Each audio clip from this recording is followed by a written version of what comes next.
no, I don't think any marriage has been perfect where there's been no arguments and no downtimes and none of that. Like when you go through them rough patches, when you can rally and support one another and go and get through those, that's what makes a successful marriage. I think, man, you hit on a lot of key points, and because I can speak to that person with being married for 15 years, Hmm. it is one of the most ugliest, beautiful things I've ever experienced. And when you talk about those ebbs and flows, you're absolutely right. But now sitting back in the seat that I'm in now is I can recognize when we're down, but I can recognize it and not be emotionally down. You know what I mean? Like I can Hmm. quickly navigate us back up to the top or stay at the top long enough to say, okay, I know we're the unit is down, but I'm mentally still up. So I'm gonna make sure that we get back up because we're gonna make it through. You know what I mean? Because we don't talk about that enough. It's a job. It's work. It's consistent conversating, like you say, evolving as an individual to, hey, what do you want to accomplish this year? Right, Okay, these are the things that I want to do. What do you want to do? Talking to your right. wife. And then you merge those two worlds together because when you get married, depending on what age, if you're younger, you do go through a thing. You change, whether there's life experiences on your job, you're dealing with different people, you're changing. Your environment is changing you. But you come Hmm. home to this person, not realizing 10 years from now, you married a person 10 years ago, they're not the same person. No, not at You know what all. I mean? In 5 years from now, they won't be the same person because time has changed them. Their experiences changed them, especially if you guys have kids now. So all that takes account of it, man. And I think again, it's just healthy to have this conversation. Last question for you, Brandon. When Hmm. it comes to money and finances, do you think it's best to keep everything separate, or because you just touched on the second point? Yeah. I want to just bring that ask that question is, hey, should we combine and build together, or we separate and divide and conquer? Yeah. Again, it depends on the couple. There are some couples where they can have separate bank accounts and just do fine. And there are some couples where one other person needs to like manage the money. And I would say no matter which direction you go, as long as both parties understand, like have clear expectations for what the money's used for, well, how much money's where does the money go, then I think you're in good shape, And like I stated, I'll give an example of my own marriage. When we started off with the 50-50 thing, we got joint bank account right after we got married. I ended up I had several accounts myself. My wife only had one, so she was not, doing the best with her money in the first place. And what ended up happening, we just had a joint bank account, and there was times where that direct deposit hit, and then she's hitting a direct withdrawal, and I'm just like, whoa, where'd that money go? Like, hold on, we got bills to pay, and it's like that can't happen, right? That can't. No communication. You get your check. You done took 90% of the check out of the account. Like, hold on, we got things to pay here. And when I realized that, oh, she's not the greatest with money, like I kind of knew, but I had to like see it and feel it before I was like, all right, we Now gotta you do see something. it. You Yeah, I was discovered like, something. I was like, look, we gotta rethink this thing. And at this point, we made some shifts. We still got a joint account, but she's got more accounts now because I've helped her figure out her stuff, and I got my accounts. But we have a joint account where we handle all family stuff in it, and that's the important piece of how I think that it can work is at least one joint account. So matter even if it's just a savings account. So if there's a rainy day or something ends up happening, y'all both know, oh, we can go to that pot of money and handle our business if we need to. So I think every couple has a different kind of flow when it comes to the finances, but as long as there's clarity, people kind of know where we're at, and no one feels abused financially. Like that's something we don't talk about. But there are people who keep people captive based on money. It's like I'm gonna keep Mm, you broke so you don't go nowhere. Like that is detrimental to someone's mental health. And you should be doing stuff like that. That's extremely abusive behavior.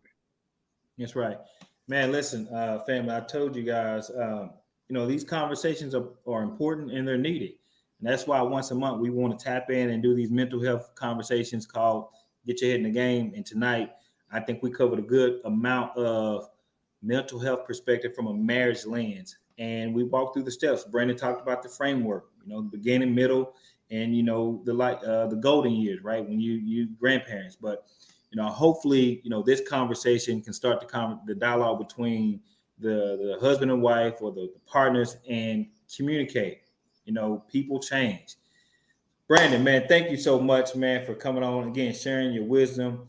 Definitely appreciate you. Look forward to the next conversation. But you have any final words, Brandon?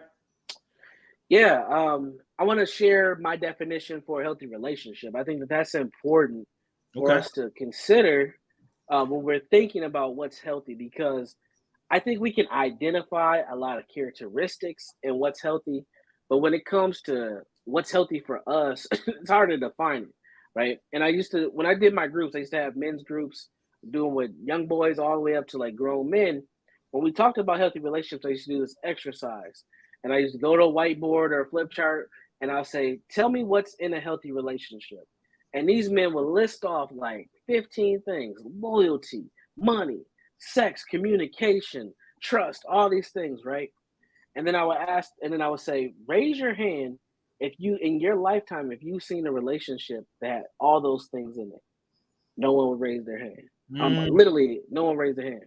So I say, okay, let's say we had 12 things on the board. I say, raise your hand if you've seen a relationship that had 8 of these things in it. Maybe 1 or 2 hands would get raised. That's all right. Raise your hand if you've seen a relationship that had at least 5 of these things in it. More hands would be raised. Raise your hand if you've seen at least 3 of these elements in a relationship in your lifetime, whether you were in it or somebody you've seen. And then everybody's hand pretty much will go up towards the end. And I say, you know what? It's interesting that we can identify all these things, but we don't see them. And this is pretty much with Black folks. But you don't see all this. And I said, why do you think you don't see this?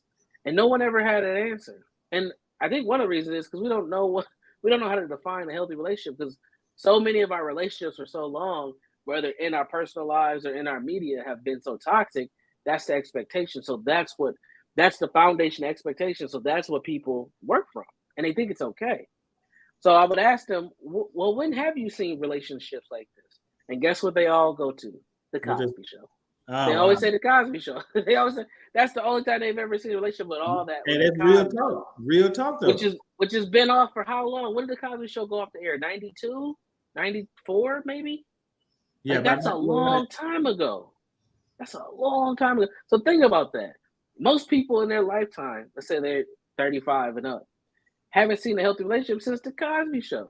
So what does that say for the folks behind us? So it's important that we identify not just the characteristics, but we also define healthy relationships. So let me do that as we close out. So let me find my definition here. So a healthy relationship is here it is. It is a bond, a commitment, or contract between 2 or more parties where everyone involved is benefiting from and sacrificing something instructive, where all parties involved are not being mistreated or harmed in any way. I'm going to repeat that because this could go over some people's heads. It is a bond, a commitment, or a contract, which is what happens when you get married, between 2 or more parties, because we do have poly relationships, where everyone involved is benefiting from and sacrificing something constructive. So you're getting something and you're letting something go for the benefit of the union, where all parties involved, so everybody involved in this dynamic, are not being mistreated or harmed in any way. When you think about that definition and you think about the relationships in your life, is that true? And that's how you know if you've been in a healthy relationship or not. Woof. Woof. Yeah. I think family, you're gonna have to rewind that and record it and check it out, because that's not just a marriage, but a healthy relationship. Period. Benefit, sacrificing. Is it a 2-way street? Is something going? Is something coming? Brother, that was fire, man. Thank you so much, Brandon. Listen, family, you guys know what to do. Be sure to like and subscribe to Jarvis Hill Projected. And be sure to check out my man Brandon on the 3rd podcast at Brandon Jones, the Jetna. Check him out. Right. Hey, family, thank y'all for tuning in. I appreciate y'all always. Is liking, sharing, subscribing. Y'all amazing, rocking with your boy. So listen, we're gonna get off here. Until next time. Peace. Peace, everybody.